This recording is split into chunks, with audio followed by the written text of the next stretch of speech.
Do you guys like horror movies? You're up. Great. How are you feeling?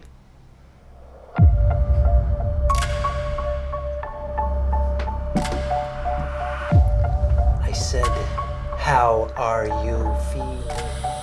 Do you guys like scary mysteries?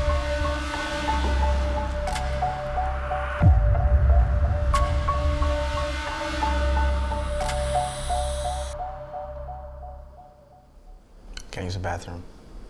It's been a long drive. It's over there.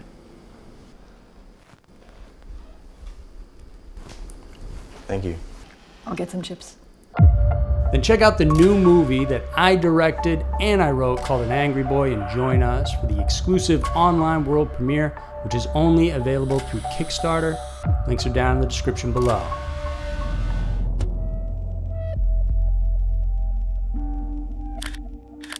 A serial sex murderer, Montana's babyface killer, the Missoula Mauler. All these descriptions and monikers refer to only one twisted individual named Wayne Nathan Nance.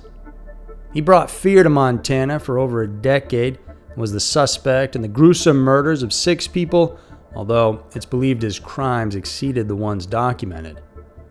He had a proclivity for sexually abusing and then killing women of all different ages, and even attempted to murder an entire family. I'm Andy Fitzgerald, and welcome to Everytown. Remember that you can always listen to these episodes on our Everytown podcast if you'd like. Today, we're exploring the many criminal acts of one of Montana's most despised serial killers. So let's head on over to Montana, starting back in 1974, and learn about the saga of the man dubbed the Missoula Mauler.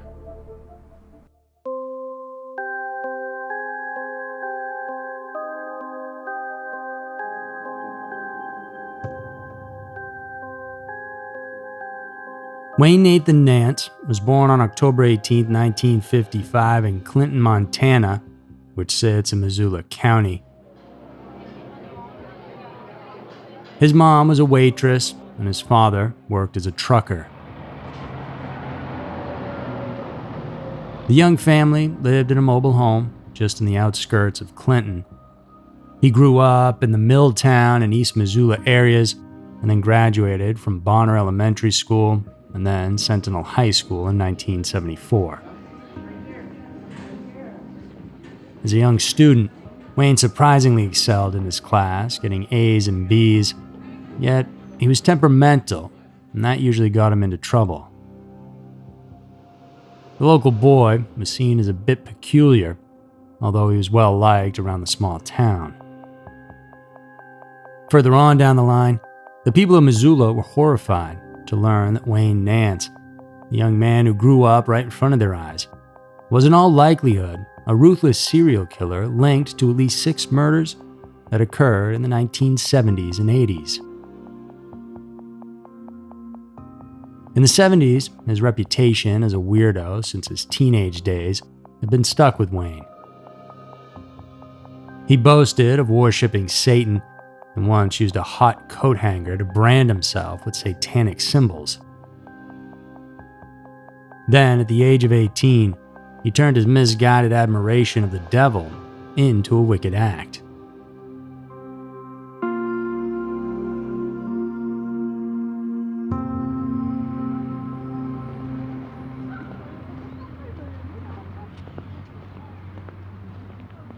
Since Wayne was well liked by his community, he easily made friends with the neighbors, like the Pounds family that lived a few houses down from the Nances. Mr. Harvey Pound worked at Yant's men's store, while his wife Donna worked part-time at a Christian bookstore in Missoula. The couple were extremely religious, with Harvey being the deacon of the Bethel Baptist Church. Wayne became friends with the couple's children, Kenny, Karen, and Kathy. And Kenny was in the Army. Karen had a job, while Kathy was still a student at the time.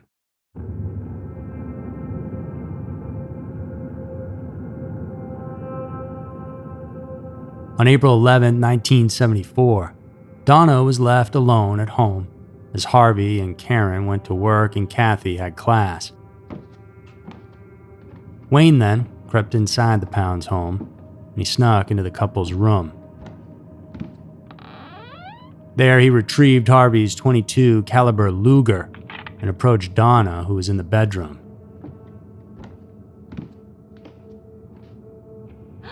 He tied her up in a spread eagle position on the bed with clothesline, which he had brought along with him. Then Wayne raped the middle-aged mother of his friends, and Donna was naturally enveloped with terror. After that, he took her down to the basement, pushed her under the stairs, and shot her 5 times in the back of the head.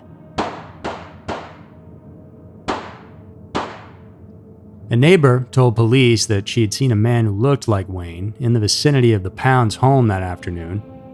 And furthermore, Wayne, being close to the Pounds children, visited the house regularly and must have known exactly where the .22 caliber Luger was kept. When police questioned him, he denied any involvement and came up with an alibi that he had been sick in bed all day. Police then executed a search warrant of Wayne's home and discovered a blood-stained pair of underwear, which had recently been washed. While it was identified as a human bloodstain, police couldn't determine who it had come from. While Mr. Nance was considered a likely suspect, they couldn't find any physical evidence directly connecting him to the case.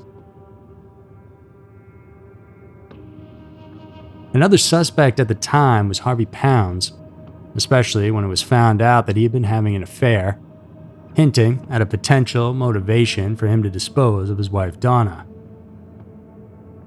Nevertheless, though, police also couldn't find evidence linking him to his wife's murder, and eventually the case went cold. And perhaps getting away from the murder encouraged Wayne to commit more evil deeds. And that's when the Missoula Maulers' reign of terror really began.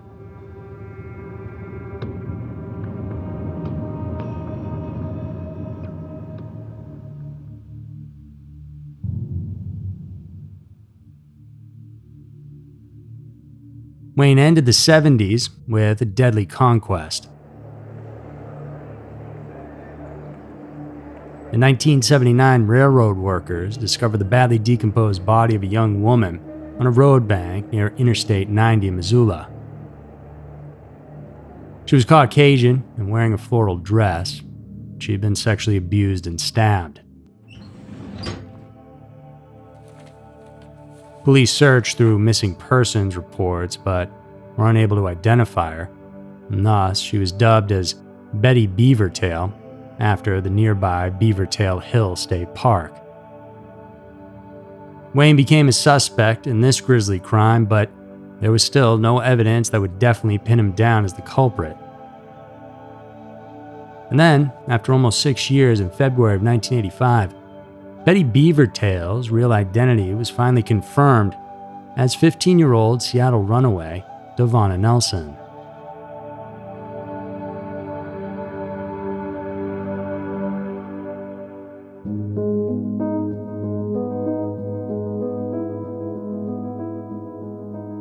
It was in the 1980s that Wayne unleashed his killer instincts and went on a killing spree.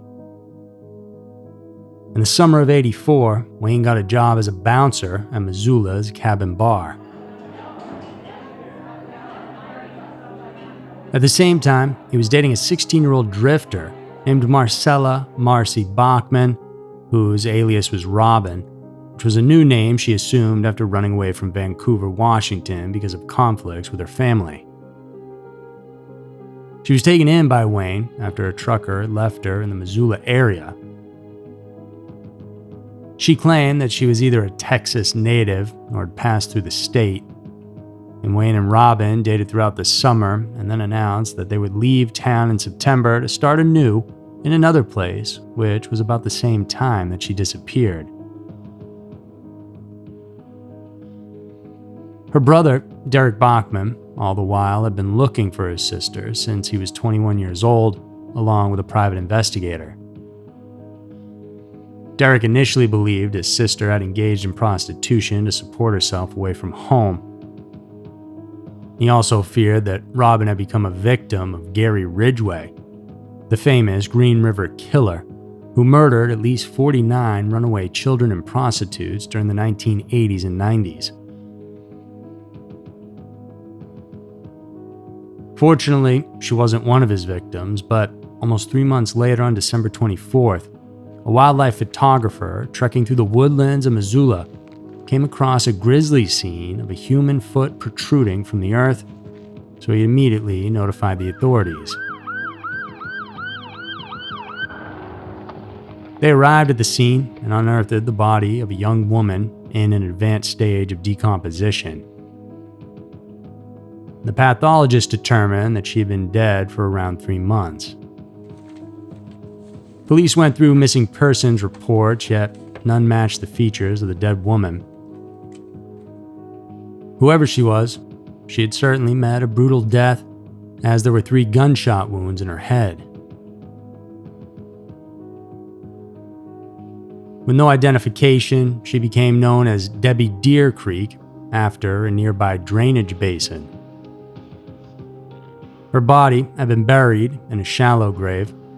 The investigators found hair similar to Marcella's in Mr. Nance's home. There was strong evidence that indicated Wayne was Marcella's murderer, but he was not officially charged for the murder due to lack of evidence establishing his link to the crime. It was only in 2006 that Marcella was rightfully identified through DNA profiling, and her remains were subsequently cremated and interred.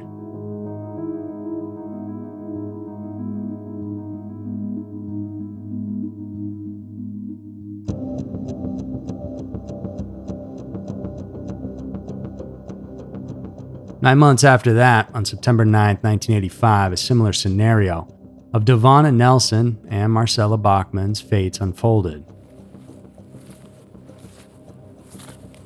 A bear hunter stumbled upon skeletal remains scattered along a hillside in West Missoula. Investigators determined that the unidentified woman had 2 .32 caliber bullets in her skull and probably died between 1983 and 1985. Like the previous victims in the Missoula area, they weren't identified, and the investigators dubbed her as Christy Crystal Creek. Forensics experts at the time theorized that she had been between 18 and 35 years old and stood around 4'10" and 5 feet 2 inches tall, weighing between 90 and 110 pounds. Further examinations indicated that the unknown victim, who had many fillings in her teeth and 2 root canals, may have been a smoker. The dental procedures she underwent were determined to have used characteristically Asian techniques, and so she was initially believed to be of Asian descent. It was only recently, in May of 2021, that Christy Crystal Creek was identified as 23-year-old Janet Lucas, a mom to a 5-year-old son when she vanished. When genetic genealogy research was conducted after a successful DNA extraction, it was determined that Janet was from Spokane, Washington, and disappeared in the summer of 1983 in Sandpoint, Idaho. It was never known, though, how or why she came to Montana. Mr. Nance was the only suspect in the case, but yet again, he was not definitely linked to Janet's murder, so he was on to his next victims, and this time, he targeted a family.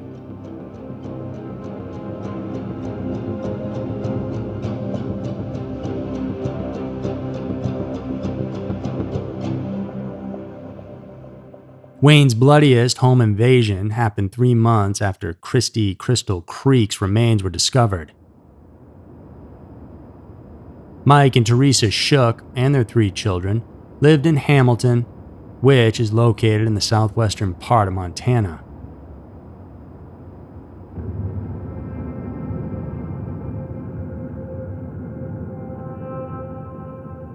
On December 12, 1985, as the family had just finished having dinner, they heard a violent knocking at the door. Mike got up to open it, and Wayne, the man standing behind the door, lunged at him with a butcher's knife, instantly killing Mr. Shook. The unremorseful killer then dragged Teresa to the bedroom, tied her up, and then raped her. After sexually abusing her, Wayne then stabbed the mother of 3 to death. In an attempt to conceal the evidence of his crimes, he then set the Shook family's house on fire.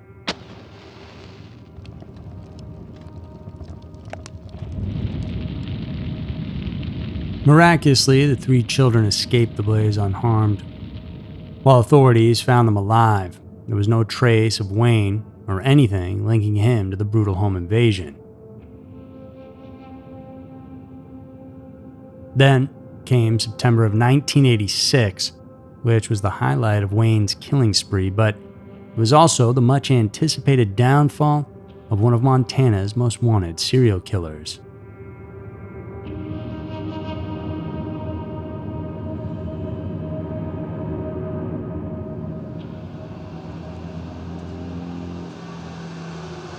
Already in his early 30s in 1986, Wayne found employment as a delivery driver at Conlon's Furniture, a moving company owned and managed by husband and wife Doug and Chris Wells.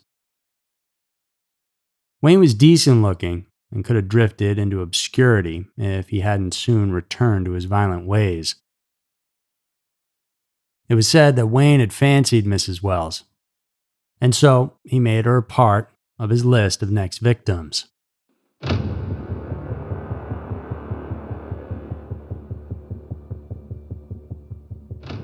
He'd been stalking Chris, even in her house, and he planned to execute his trademark brutality before murdering her on the night of September 3rd, 1986. The Wells couple had just arrived at their home at around midnight when Doug spotted someone lurking outside their home. When he headed towards the person to inspect who it was, he found Wayne in the bushes. And the latter explained that he had driven past when he thought he saw somebody looking into the Wells window. The 2 men engaged in a little friendly conversation, and then Wayne asked Doug if he could borrow a flashlight. But as Mr. Wells turned his back to go inside the house, Wayne struck Doug in the back of his head with a gun. Doug fell to the floor with his head bleeding profusely, and as the 2 men struggled from the garage to the house, Chris rushed to see what was happening. It was then that Wayne pointed a gun at her and instructed her to tie down the hands and feet of her husband. Then she was also tied up by their attacker. Chris was then taken by Wayne to the bedroom and tied to the bed frame, while Doug was brought to the basement and tied to a post. Doug, a gunsmith by profession, had earlier placed an antique lever-action Savage model takedown rifle near the workbench down in his basement. He knew that if he could get to it, he and his wife might have a chance to survive. Giving a beatdown to Doug wasn't enough for Wayne, who pulled out an 8-inch oak-handled kitchen knife and stabbed his victim in the chest that punctured one of his lungs. Fortunately, though, he missed Doug's heart by about an inch. Thinking that Doug was dead now, Wayne left the basement and headed to the bedroom to have his way with Chris.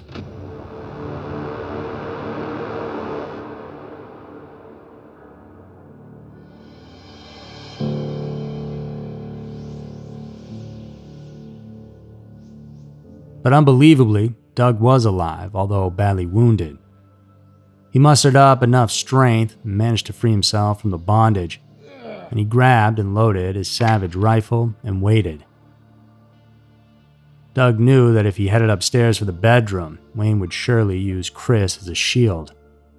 Instead, Doug banged the recoil pad or butt of the rifle against the wall to get the killer's attention. The ploy worked. since Wayne raced down to the basement, and as soon as he came into view, Doug shot Wayne once in the side, dropping him to the ground. Chris also managed to free one of her arms, and after hearing the shot, she feared her husband had been killed.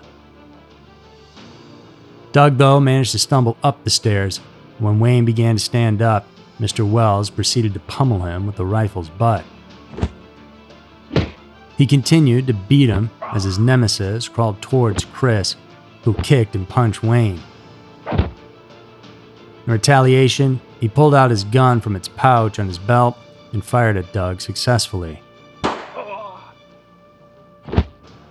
His second shot caught Doug just above his knee, but despite this, he kept beating Wayne with the rifle until Wayne stopped moving and his head was a bloody mess.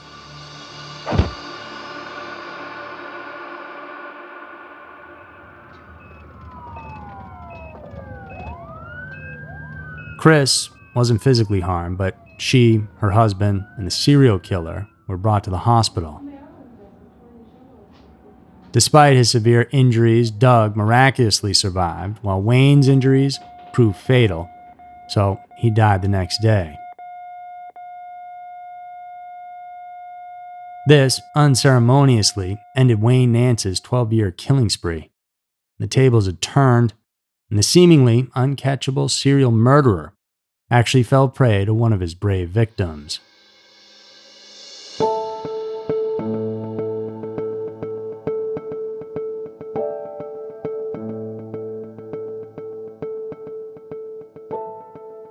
It was discovered that Wayne had served in the United States Navy from 1974 to 1977, and investigators later suspected he might have committed more crimes while traveling for military service.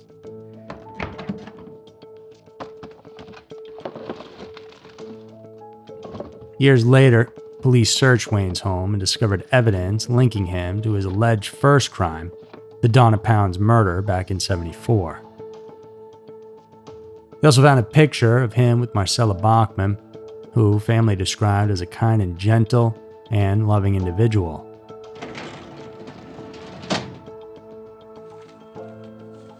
Law enforcers also investigated Wayne's background and the other crimes in Missoula, and they noted similarities between the Wells family incident in 1986 and the murders of the Shook couple in '85.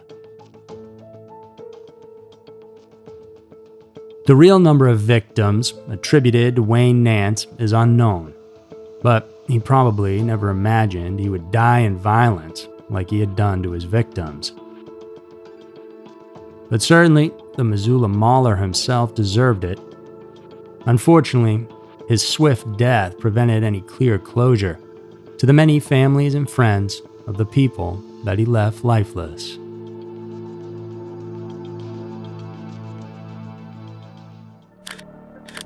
Thanks for watching. Please do subscribe and give us a thumbs up if you like our videos.